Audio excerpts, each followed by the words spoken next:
The massive alien ship appeared over New York without warning. It hung in the sky, silent and still, casting a shadow over the city below. People stopped and stared up at it. Some ran. Some took pictures. Some cried. John Miller had been drinking coffee in his office when the call came. As Earth's lead diplomat, he was rushed to the United Nations building where world leaders gathered in panic. "We need you to speak for Earth," the president told him. John nodded, his mouth dry. 3 hours later, John stood on the roof of the UN building. A small craft descended from the main ship. It landed softly, and a door slid open. The aliens that emerged walked on 2 legs, but had blue-tinted skin and large, dark eyes. "I am Krellman of the Galactic Coalition," the lead alien said in perfect English. "We come in peace." That was how it began. The next week was a blur of meetings. The aliens explained that they represented thousands of species across the galaxy. They had been watching Earth for decades, waiting for humans to develop certain technologies before making contact. "Your species has great potential," Krellman told John during a private dinner. "The Coalition wishes to welcome you as protected members." John nodded, feeling proud. "What does membership involve?" "We will share technology, guide your development, protect you from threats you cannot imagine," Krellman said, smiling with too many teeth. "All we ask is cooperation and some access to your planet's resources." Lisa Green, the chief science officer assigned to the diplomatic team, worked late into the night studying the treaty. She frowned at her computer screen, reading the complex language again. "There's something off about Section 27, she told John the next morning. "The resource extraction rights seem excessive." John looked at the documents. "They're offering us faster-than-light travel, clean energy, medical advancements. Surely some mining rights are a fair trade." Lisa didn't look convinced. "And these technology restrictions, why can't we develop our own versions of their tech?" "They explained that," John said. "New species need guidance to avoid dangerous paths." In the main alien ship, Krellman met with High Counselor Zekthar, who had just arrived from the Coalition homeworld. "The humans are eager to sign," Krellman reported. "They haven't noticed the military development restrictions or the full extent of the resource rights." Zekthar's mouthparts clicked in amusement. "Excellent. Their neural patterns show unusual potential. Too dangerous to allow unrestricted growth." "They're primitive," Krellman agreed. "They believe we're doing them a favor." Back on Earth, debate raged. Some nations wanted more time to consider the treaty. Others were eager to gain access to alien technology. Lisa brought her concerns to John again. "The section on governance allows Coalition oversight of our research programs. We'd need their approval for any new technology." "It's for safety," John repeated what Krellman had told him. "The galaxy has rules." 2 days later, Earth's leaders gathered to sign the treaty. Cameras flashed as John and Zekthar exchanged ceremonial pens. "Welcome to the galactic community," Zekthar announced. "Under our guidance, humanity will find its proper place among the stars." The world celebrated that night. Fireworks lit up skies across the planet. People drank to a new era of peace and progress. In her office, Lisa stored her notes and analysis in a secure file. Something didn't feel right, but no one wanted to hear doubts on this historic day. On the Coalition ship, Zekthar raised a glass with his officers. "To the humans," he said, so eager to join us that they didn't read the fine print. "Their resources will fuel our expansion for decades, and their military will never threaten us." The aliens laughed, confident in their deception.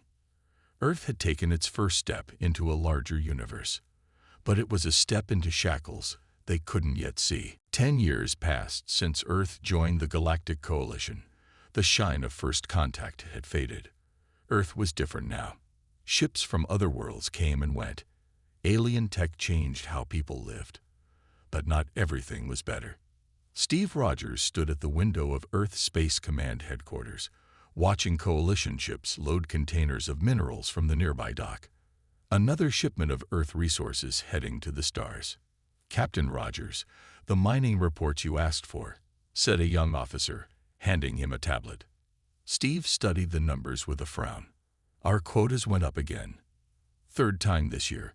He had joined Earth's new Space Force after the treaty, eager to work with alien races. Now he spent most of his time making sure Earth met the Coalition's ever-growing demands. Across the city, Dr. Karen White worked late in her lab. Coalition rules said she needed an alien supervisor for her research, but Supervisor Grell had left early again. Karen used these unsupervised hours for her real work. She connected a Coalition medical device to her computer and ran a scan. The screen filled with data that shouldn't be accessible according to Coalition rules. Karen smiled. She had broken their security measures again. "They keep underestimating us," she whispered to herself. The next day, Steve visited Karen's lab. They had become friends after meeting at a Coalition technology briefing 3 years ago. "I brought you something," Steve said, sliding a small device across her desk. It fell off a Coalition ship during maintenance. They didn't ask for it back. Karen's eyes lit up. "This is part of their navigation system. I thought you might find it interesting," Steve said. Completely by accident, of course. They shared a knowing look. Small acts of rebellion had become their way of life. Later that week, Steve attended a mandatory Coalition briefing. Trelvac, the Coalition inspector for Earth's sector, played a video showing new technology humans would be allowed to use, but not build or modify. "Remember," Trelvac said, his 4 eyes blinking in sequence, "these devices must remain sealed. Attempting to study internal components violates Section 42 of our treaty." Steve raised his hand. "Why can't we learn how they work? We could help improve them." Trelvac's skin rippled, a sign of annoyance. Coalition technology is carefully developed to suit each species' level of advancement. Premature exposure to concepts could be harmful. After the briefing, Steve met engineer Alan Jackson in a bar far from Coalition offices.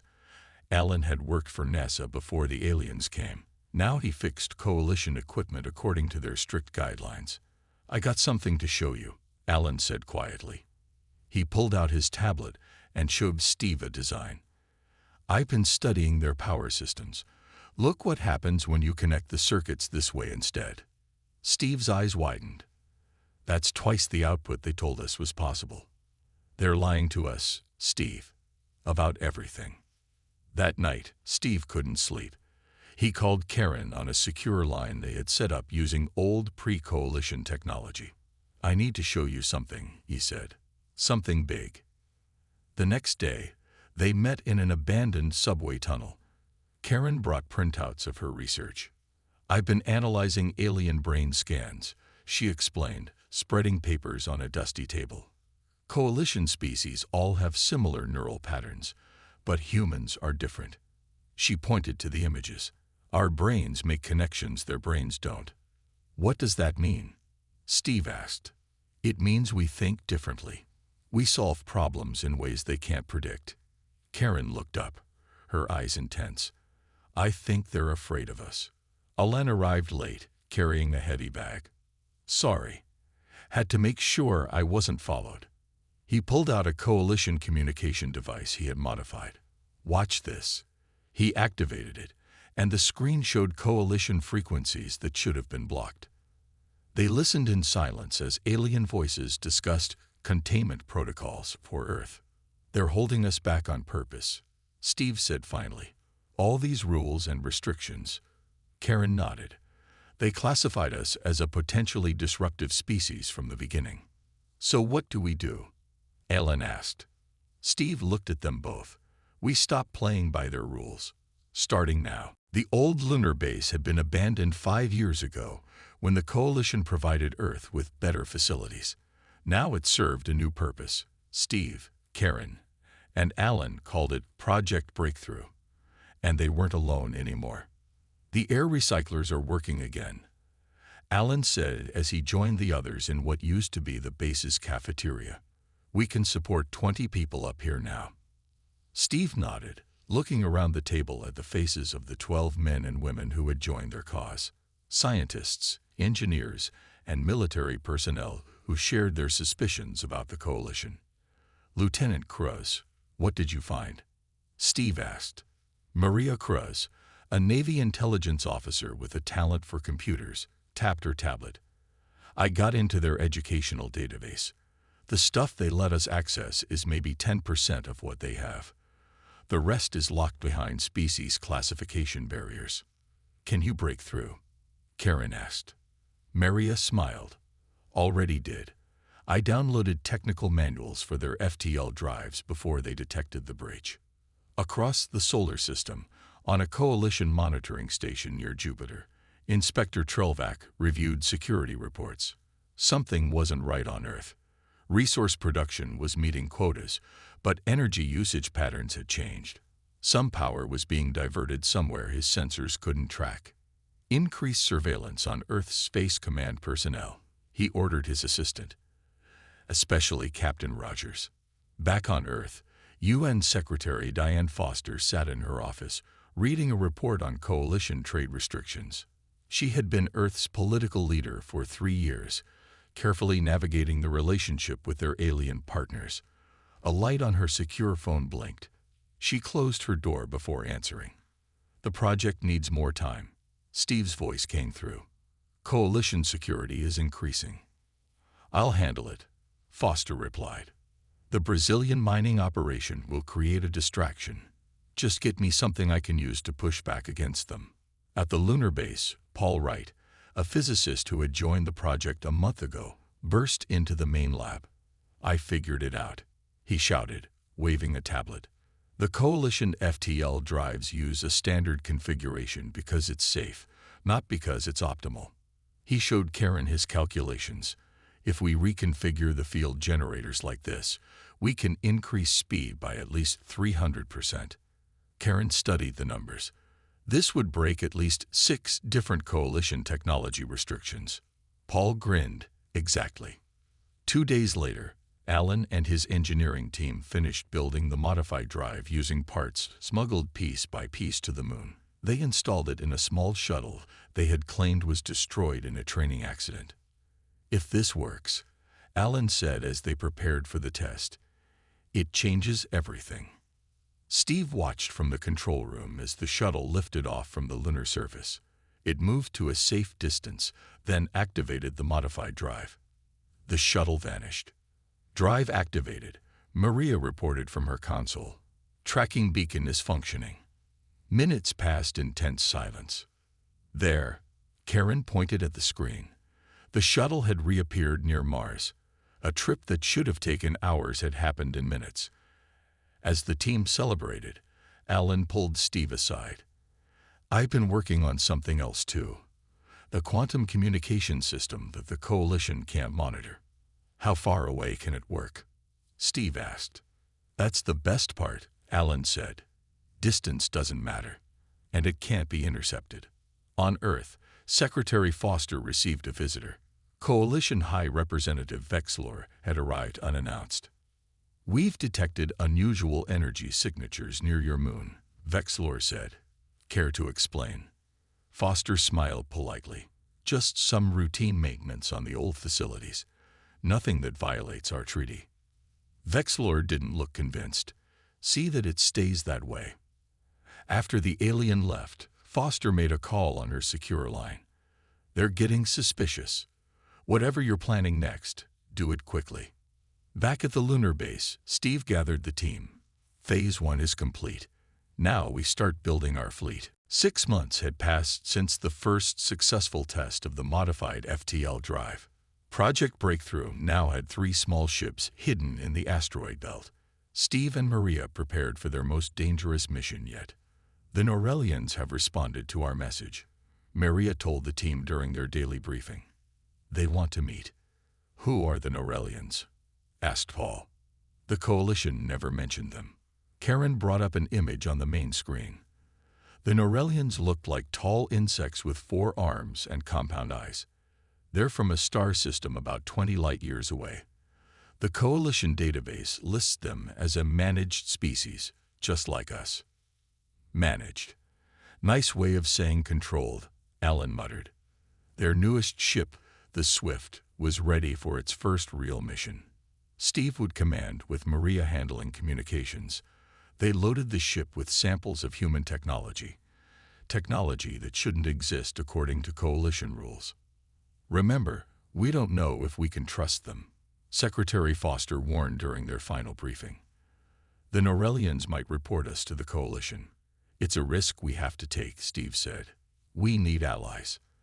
The Swift departed under cover of a solar flare that would hide their launch from Coalition sensors. They arrived at the meeting point, an abandoned mining outpost in a distant asteroid field. In record time, a Norellian ship waited for them, smaller than Coalition vessels and clearly old. Steve docked the Swift to the alien craft. He and Maria wore light armor, just in case. The Norellian leader met them at the airlock.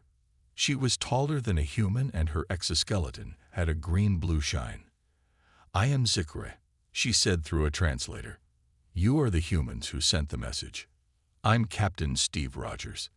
This is Lieutenant Maria Cruz." Zikre's compound eyes studied them. "Your message said you have found ways to bypass Coalition restrictions. Is this true?" Steve nodded. "We've modified their technology. Improved it." "Impossible," another Norellian said. "The Coalition has controlled our development for 3 centuries. No species has ever broken their technology locks." Maria held up a small device. "This is our quantum communicator. It can't be monitored or tracked by the Coalition. We built it ourselves." The Norellians examined the device, their mandibles clicking in what seemed like excitement. "How?" Zikre asked. "How have you done what no other species has managed?" "We think differently," Steve explained. "The Coalition doesn't understand how human minds work." "They fear what they don't understand," Zikre said. "That is why they restrict us all." The humans showed the Norellians their other advances, the improved FTL drive, weapons that could penetrate Coalition shields. The Norellians grew more excited with each demonstration. "We are not alone in our resistance," Zikre revealed. "There are others. The Gantari, the Prexy, the Voln. All chafe under Coalition control." "Can you introduce us?" Steve asked. "Yes, but first, we have something to show you." Zikre led them to a sealed room on her ship. Inside was a Coalition propaganda display about Earth. The images showed humans as violent savages. The text described Earth as dangerous and requiring firm management. "This is what they tell the galaxy about you," Zikre said. "They fear humans most of all." Maria's face hardened. They should. 2 weeks later, Ambassador Eric Summers stood before a secret gathering. Representatives from 4 alien species had come to the hidden base in the asteroid belt. The Norellians, Gantari, Prexy, and Voln. All victims of Coalition control. "For too long, the Coalition has kept us apart," Eric said. "They tell each of us that we are unique in our restrictions, that we alone need their guidance. Today we learned the truth. They fear all of us." He raised a glass of water in a toast. "Today we form a new alliance. Together, we will show the Coalition what they've been holding back." On a monitor nearby, Karen and Paul watched Coalition ships passing Mars, completely unaware of the meeting happening just beyond their patrol route. "It's beginning," Karen said softly. "Everything changes from here." High Counselor Zekthar stared at the holographic display in his private chamber. Resource shipments from Earth had decreased by 12% over the last quarter. Not enough to violate the treaty, but enough to notice. "Bring me Inspector Trelvac," he ordered. When the 4-eyed inspector arrived, Zekthar wasted no time. "Something is happening on Earth. Find out what." "I have already increased surveillance," Trelvac said. "Their Secretary Foster claims mining equipment failures have caused the shortfall. Do you believe her?" Trelvac's skin rippled in the Coalition gesture of doubt. "No, I have reports of unusual ship movements near their moon, and energy readings we cannot explain. Send General Vaxker to Earth," Zekthar decided. "A military presence should remind the humans of their place. On Earth, Secretary Foster received the news of General Vaxker's impending arrival with practiced calm. As soon as the Coalition messenger left, she activated her quantum communicator. "They're sending their military inspector," she told Steve. "We need to relocate Project Breakthrough immediately." Steve nodded grimly. "We've been preparing for this. Mars Base Alpha is ready." For the next 3 days, the project team worked non-stop to transfer essential equipment and personnel to their secret facility beneath the Martian surface. They left just enough activity at the lunar base to avoid suspicion. General Vaxker arrived with 3 Coalition warships. His shuttle landed outside Earth Space Command headquarters where Foster greeted him. "General, this is an unexpected honor," she said with a smile that didn't reach her eyes. Vaxker was tall even for his species, with gray skin and 6 fingers on each hand. "This is not a social visit, Secretary Foster. The Coalition has concerns about Earth's compliance with our treaty." "We have nothing to hide," Foster assured him. "You're welcome to inspect our facilities." "I intend to," Vaxker said, "starting with your lunar operations." While Vaxker toured Earth facilities, Paul and Alan worked in their new Mars lab. The quantum communication network now connected all allied species. Earth technology flowed outward while resources and information flowed in. "The Gantari sent us their stealth shield designs," Alan told Karen as she entered the lab. "Combined with our power modifications, we can make ships practically invisible to Coalition sensors." Karen looked impressed. "The Norellians came through too. They've been secretly collecting Coalition military codes for decades. Maria is already putting them to use." On the other side of Mars, Steve met with Zikra and the other alien leaders in a secure chamber. "Vaxker is inspecting Earth now," Steve informed them. "We need to accelerate our plans." The Prexy representative, a small furry being named Lom, spoke up. "My people have finished modifying the weapons for your ships, and my engineers have installed the new drives on the Norellian vessels," added Drav, the Voln ambassador. "Good," Steve said. "We need 2 more months to complete our fleet." Back on Earth, Vaxker's inspection found nothing conclusive. The lunar base appeared normal, though oddly quiet. Earth's ships all conformed to Coalition standards, but his instincts told him something was wrong. He ordered new monitoring equipment installed around Earth's solar system. "I want every communication tracked, every ship movement recorded." What he didn't know was that Wright had developed a system to feed false data to Coalition sensors. The more they watched, the less they saw. Secretary Foster stood on a balcony at UN headquarters, watching Coalition ships patrol Earth's orbit. More had arrived each week since Vaxker's inspection began. Earth was starting to feel like a prison. Her assistant approached with a tablet. "Ma'am, your speech for tomorrow's Coalition treaty celebration is ready for review." Foster nodded. In public, she would praise the Coalition and reaffirm Earth's commitment to the treaty. But in secret, resistance grew stronger every day. Across Earth's colonies on the Moon and Mars, humans shared a new slogan: "No more holding back." It appeared as graffiti in coded messages, whispered between friends. The Coalition noticed the phrase but didn't understand its significance. They would soon enough. A Coalition patrol ship drifted near Europa, one of Jupiter's moons. Its sensors swept the icy surface, following routine search patterns. Captain Greltok was bored. Nothing ever happened in the outer system. Then his sensor officer shouted, "Energy spike. South Polar region." The ice had reflected their scan back in an unusual way, revealing the hidden structure. "Move closer," Greltok ordered. Perhaps this patrol would be interesting after all. At Mars Base Alpha, alarms blared. Maria rushed into the command center where Steve was reviewing fleet readiness. "Coalition patrol found our Europa outpost," she reported. "They're moving in for a closer look." Steve's face hardened. "Alert the outpost. Prepare for evacuation. And launch 3 ships from the backup site." The Europa outpost housed a small research team developing new weapons. They had known discovery was possible. They were prepared. As the coalition ship approached Europa, 3 small Earth vessels appeared from behind a nearby moon. They were sleek and dark, nothing like the approved Earth ships. Unidentified vessels approaching, the coalition sensor officer reported. They are not in our registry. Demand identification, Greltok ordered.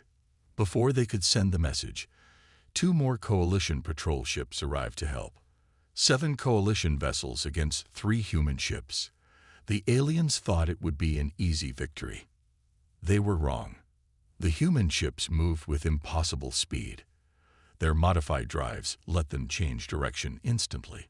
Their stealth shields made targeting difficult. Fire warning shots, Greltok commanded. Energy beams lanced out. The human ships didn't even try to dodge. The beams hit their shields and simply disappeared. Impossible, Greltok whispered. Those shields should not exist. The human ships returned fire. Their weapons cut through coalition shields like they weren't even there. 2 coalition ships lost power immediately. Another spun out of control. At Mars base, Steve watched the battle through a secure feed. Order our ships to disable, not destroy, he told Maria. We don't need to kill them to make our point. The remaining coalition ships retreated, leaving their damaged companions behind. The human vessels rescued the coalition crews before they ran out of air, then left them on a small moon with emergency supplies and a transmitter. Across the solar system, coalition communication channels exploded with activity. Earth had weapons that shouldn't exist. Earth had broken the treaty. General Vaxker stormed into Secretary Foster's office. Your ships attacked coalition vessels. This is an act of war. Foster remained calm. Those weren't Earth ships, not officially. Do not play games, Vaxker snarled. The Coalition High Council has declared Earth in violation of our treaty. All technology sharing is suspended. Resource quotas are doubled. More ships are coming to enforce compliance. After he left, Foster contacted Steve. It's happening. They're imposing sanctions. Good, Steve replied. Now we can stop pretending. Across the solar system, hidden human ships emerged from secret bases. The Norellian fleet joined them near Saturn. The other allied species sent ships as well. While the coalition focused on Earth, supply lines opened between the allied worlds. Resources flowed to Earth through paths the coalition didn't know existed. In her lab on Mars, Karen finished work on a new weapon system, based on coalition technology, but modified in ways they couldn't imagine. It could disable their ships without destroying them. It's ready, she told Paul. We can install it on all our ships within a week. Paul nodded, just in time.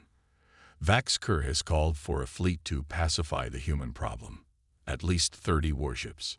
Secretary Foster stood before the United Nations. Her speech was being broadcast across Earth and to all coalition worlds. She had abandoned her prepared remarks. For 10 years, we have been held back, she said. Restricted. Controlled. No more. Today, Earth demands a renegotiation of our treaty with the Galactic Coalition. We are not asking. We are insisting. On his flagship near Saturn, High Counselor Zekthar watched the broadcast with rage. Prepare all ships, he ordered. The humans have forgotten their place. We will remind them. The coalition attack began at dawn. 50 warships appeared around Earth's orbit, their weapons aimed at the planet's defense stations. Surrender now, High Counselor Zekthar's message boomed across all frequencies. Return to compliance or face destruction. On Earth, people watched the sky fill with alien ships. Fear spread, but so did anger. 10 years of being treated as lesser beings had changed how humans felt about the coalition. In her office, Secretary Foster spoke to the people of Earth. Stay calm. We have prepared for this day. 16 Earth ships rose to meet the coalition fleet. They were outnumbered 3-1. The coalition commanders laughed at the small human force. Pathetic, Commander Brazkor said from the lead coalition warship. This will be over quickly. The battle began. Coalition ships fired their most powerful weapons.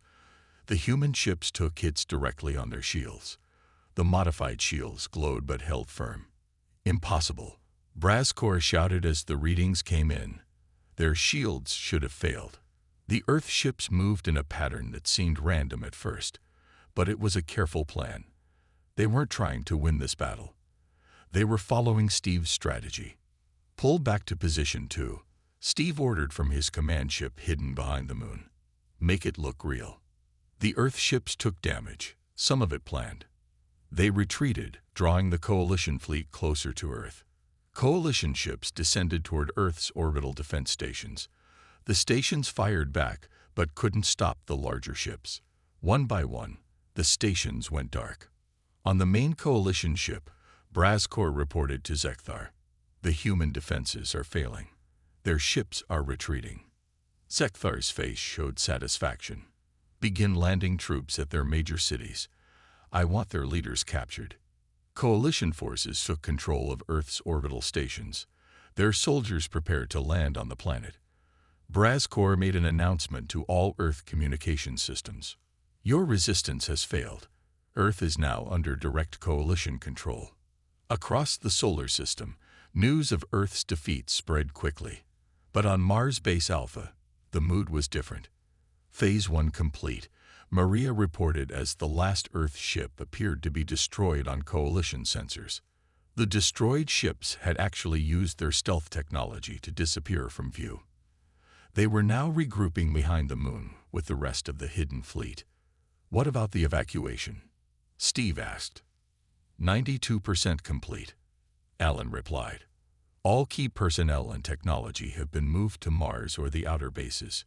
The Coalition didn't know that for the past month, Earth had been quietly moving its best scientists, engineers, and military personnel off-planet.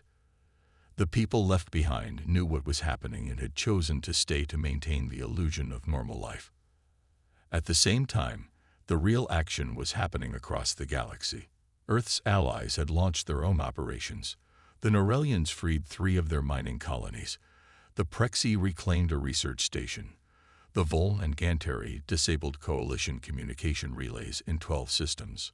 The Coalition's communications network is starting to fail, Paul reported. They can't coordinate their forces across systems. Karen activated the final piece of their plan, initiating the master weapon. Across the solar system, a dozen hidden satellites came online. They'd broadcast a signal that disrupted all Coalition ship communications. Each ship could only talk to nearby vessels. They couldn't call for help or coordinate larger movements. On his flagship, Zekthar watched in horror as his command screens went dark. What's happening? Restore communications. His officers tried, but nothing worked. The human technology blocked all their efforts. Brazcor, on the surface of Earth, suddenly lost contact with the fleet. His soldiers reported the humans were smiling at them, not showing fear. Then he realized why. This wasn't a defeat for Earth. It was a trap. From behind the moon, Steve gave the order.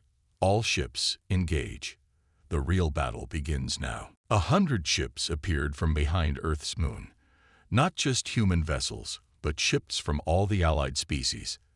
They moved in perfect formation, their engines glowing with power that shouldn't have been possible under Coalition restrictions. On the bridge of his flagship Defiance, Steve Rogers gave the order. All ships, engage the enemy. Remember, disable when possible. We want to end this with minimal loss of life. The Coalition fleet scrambled to respond. Without their communication network, each ship had to make decisions alone. They couldn't coordinate their defense. High Counselor Zekthar watched in horror as the combined fleet tore through his forces. How? How did they hide so many ships? Human stealth technology had improved beyond anything the Coalition could detect. The Norellian ships used tactics the Coalition had never seen. The Prexy vessels were small but incredibly fast. The Vol and Ganteri ships provided powerful support fire. On Earth, Coalition ground forces found themselves suddenly cut off from their ships. Their weapons stopped working as human engineers activated jammers hidden in buildings across every major city. Commander Brazcor tried to organize a defense, But his soldiers were surrounded by humans who no longer looked afraid. "Fall back to the landing ships," he ordered. But the landing ships wouldn't start. Alan's team had broadcast a signal that disabled their engines. In space, the battle turned quickly. Karen's technology allowed the Allied ships to disable the huge coalition vessels without destroying them. The weapons targeted engine systems and power cores, leaving life support intact. "Sir," Maria reported to Steve, 23 coalition ships disabled, 12 retreating. The rest are surrendering. Steve nodded. "Prepare boarding teams. I want control of those ships." Paul had developed another surprise. His team had discovered how to access coalition systems remotely. Once they captured a few ships, they could use those connections to take control of others. Coalition crews watched in shock as their own weapons powered down, and their doors opened to let in human boarding teams. On his flagship, Zekthar received the worst news. "High Counselor, the humans have taken control of our command codes. They've locked us out of our own systems." For the first time in his long life, Zekthar felt real fear. These humans had done what no species had ever managed. They had beaten the coalition at its own game. "Send the surrender signal," he ordered quietly. Across the solar system, coalition ships stopped fighting. The battle was over. Steve led a delegation to Zekthar's ship, not just humans, but representatives from all the allied species. They entered the command deck where Zekthar waited. "How?" the High Counselor asked. "How did you develop all this technology under our restrictions?" Steve smiled. "You made a mistake. You thought you could control how we think. But human minds don't work that way. The more you tried to hold us back, the more we found ways around your barriers." "What happens now?" Zekthar asked. "Now we talk," Steve said, "as equals." 2 weeks later, a much larger meeting took place at the Coalition headquarters. Earth led a delegation of all the formerly subjugated species. They called themselves the Alliance of Free Worlds. Secretary Foster addressed the full Coalition Council. "For too long, you've divided the galaxy into rulers and ruled. That ends today. We've proven that cooperation between different species creates greater strength than control ever could." The Coalition had no choice but to agree to new terms. The restrictive treaties were torn up. Technology would be shared freely. Each world would determine its own path of development. Karen, Paul, and Alan worked with scientists from 24 worlds, sharing the innovations that humans had created. Together, they began building technologies that neither humans nor aliens could have developed alone. 6 months later, Steve and Karen stood on the observation deck of the Defiance, now the flagship of the new Alliance fleet. Stars stretched out before them, no longer distant and unreachable. "What's next?" Karen asked. Steve smiled. "Everything. The galaxy's finally open to us. No more holding back." In the distance, ships from Earth and their new allies prepared for their first joint mission of exploration beyond known space. Humanity had been held back, but not anymore.